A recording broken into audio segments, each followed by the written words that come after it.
ठाकरे बंधूंनी एकत्र येऊ नये असा GR काढलाय का मी? त्यांनी एकत्र यावं, क्रिकेट खेळावं. मुख्यमंत्री देवेंद्र फडणवीसांचा खोचक टोला. आम्ही निर्णय घेताना कोणत्याही पक्षाचं हित पाहणार नाही. आम्ही महाराष्ट्रातील विद्यार्थ्यांचं हित पाहणार. त्यामुळे कोणाच्या दबावाखाली न येता योग्य तो निर्णय घेऊन राज्याचे मुख्यमंत्री देवेंद्र फडणवीस यांनी असं म्हटलं आहे. दोन ठाकरे बंधू एकत्र येऊ नये असं काही GR आम्ही काढलेला नाही. त्यांनी एकत्र यावं, क्रिकेट खेळावं, जेवण करावं, आम्हाला त्याचा काही फरक पडणार नाही असंही मुख्यमंत्री म्हणालेले आहेत. राज्यातील शाळांमध्ये पहिलीपासून हिंदी भाषेसंबंधी काढण्यात आलेले GR राज्य शासनाने रद्द ठरवले आहेत. हा मराठी माणसाच्या एकजुटीचा विषय असल्याचं ठाकरे बंधूंनी म्हटलेलं आहे. त्यावर मुख्यमंत्र्यांनी प्रतिक्रिया दिली आहे. मुख्यमंत्री देवेंद्र फडणवीस यांनी म्हटलं आहे की उद्धव ठाकरे मुख्यमंत्री असताना त्यांचा उजवा हात समजल्या जाणाऱ्या नेत्याने हिंदी सक्तीची करा अशी शिफारस केली होती. तो अहवाल उद्धव ठाकरेंनी स्वीकारला. त्यामुळे हिंदीचा निर्णय त्यांच्या कार्यकाळातच झालेला होता. हे दुटप्पी लोक आहेत आणि याचं सत्तेतलं रूप वेगळं आहे, विरोधातलं रूप वेगळं आहे. ठाकरे बंधू एकत्र न येण्यासाठी भाजप प्रयत्न करते का असा प्रश्न विचारला असता देवेंद्र फडणवीस यांनी म्हटलंय, ठाकरे बंधूंनी एकत्र येऊ नये म्हणून मी GR काढलेला नाही. दोन भावांनी एकत्र येण्यासाठी मी रोखलंय का? त्यांनी एकत्र यावं, क्रिकेट खेळावं, टेनिस खेळावं, जेवण करावं, काहीही करावं, आम्हाला काही फरक पडत नाही.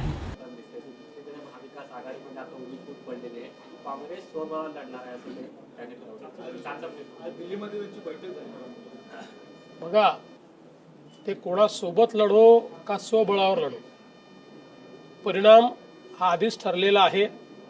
याचं कारण काँग्रेसने जनतेमध्ये जाणं सोडलंय.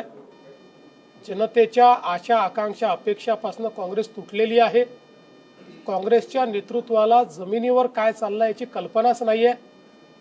ते एका अशा नंदनवनात त्या ठिकाणी बागडत असतात की ज्याच्यामध्ये अजूनही ते EVMच्या पलीकडे जात नाही.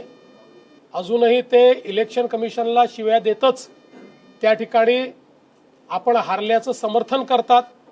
त्यामुळे जोपर्यंत ते जनतेत जाणार नाही, ते वेगळे लढो का कोणासोबत लढो, त्यांची अवस्था तीच राहील. उद्धवजी ठाकरे यांनी आज भूमिका मांडली की दोन भाऊ एकत्रित येत होते म्हणून तुम्ही त्यांचा बंदोबस्त केला, तुम्ही मराठी माणसाचं बंद करत नाही असं म्हणता.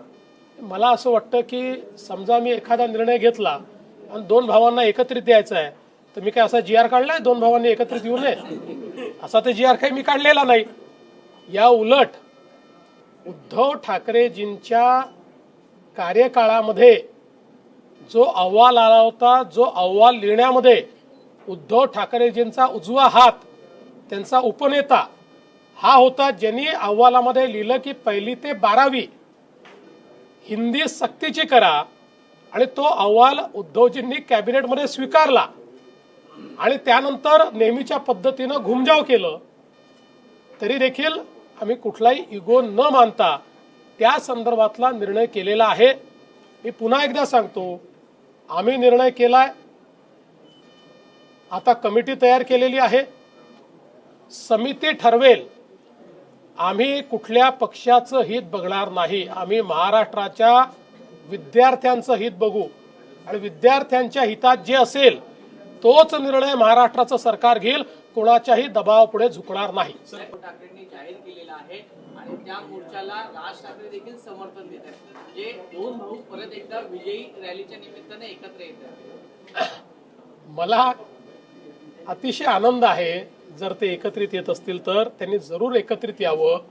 फक्त मी कालच म्हटलं, राज ठाकरे आम्हाला प्रश्न विचारतात, तोच प्रश्न त्यांनी उद्धव ठाकरेंना विचारला पाहिजे की तुमच्या काळामध्ये 1ली ते 12वी हिंदी सक्तीचा निर्णय का घेण्यात आला, हा प्रश्न कधीतरी विचारला पाहिजे. बाकी त्यांनी एकत्रित यावं, क्रिकेट खेळावं, हॉकी खेळावी, टेनिस खेळावं, स्विमिंग करावं, जेवण करावं, आम्हाला काही अडचण नाही. Bureau report SBN Marathi, Mumbai.